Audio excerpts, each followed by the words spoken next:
Just to emphasize how difficult all of this is, Tori is going to pick up with some questions about making economic projections in this difficult environment. Tori, Sure. you want to jump in? Sure, sure. Yeah, one of the things I wanted to talk about today is economic data.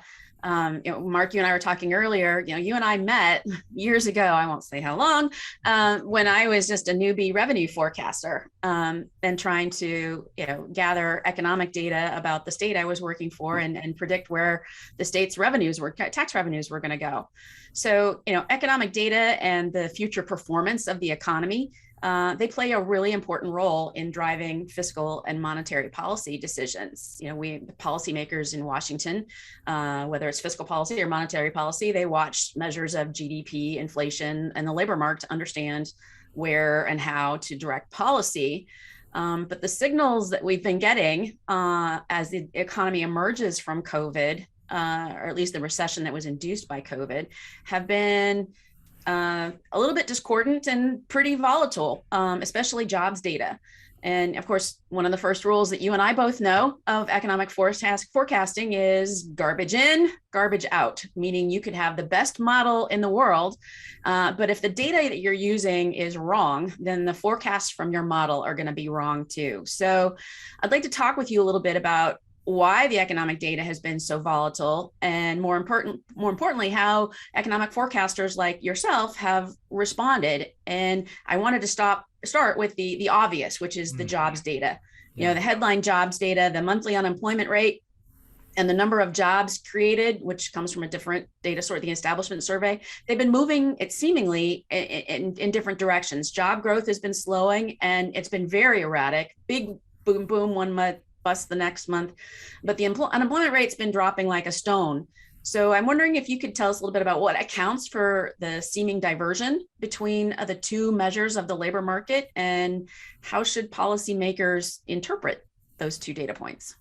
Yeah, you make a great point, Tori. And we go way back when you're doing revenue projections. I was helping out with the economics behind those projections, but I'm sure you got it.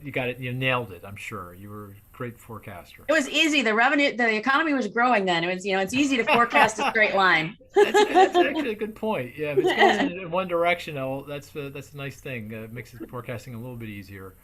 Well, I think the data issues revolve around broadly two things. One, and you're right, the data's been a mess. That's in part due to the pandemic. I mean, a wave rolls over us, and when that happens, it does a lot of damage.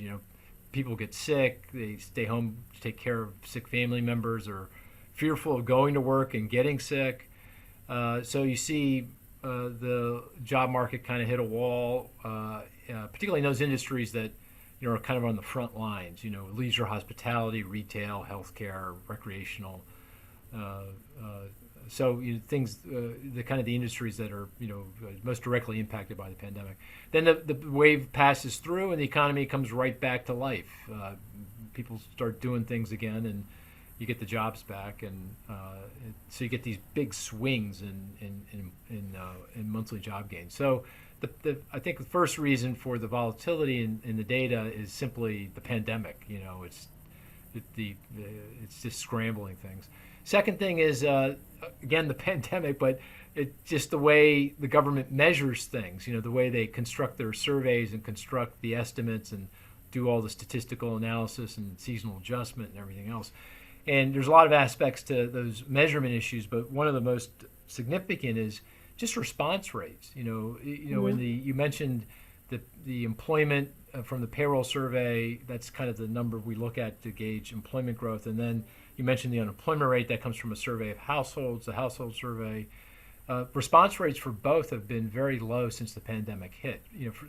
For some obvious reasons, like in the household survey, that before the pandemic was predominantly done by telephone interviews and going out and meeting people and seeing people and shaking hands and getting the information. Can't do that in the pandemic, so they had to go more online and do more telephone interviews.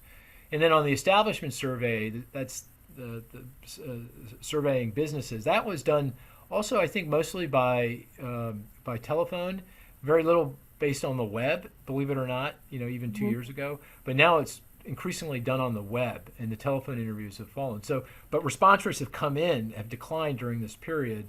And so that just makes it more difficult to come up with good, solid estimates, because these are samples that they're surveying samples of businesses. They're not getting data from all the businesses in the country.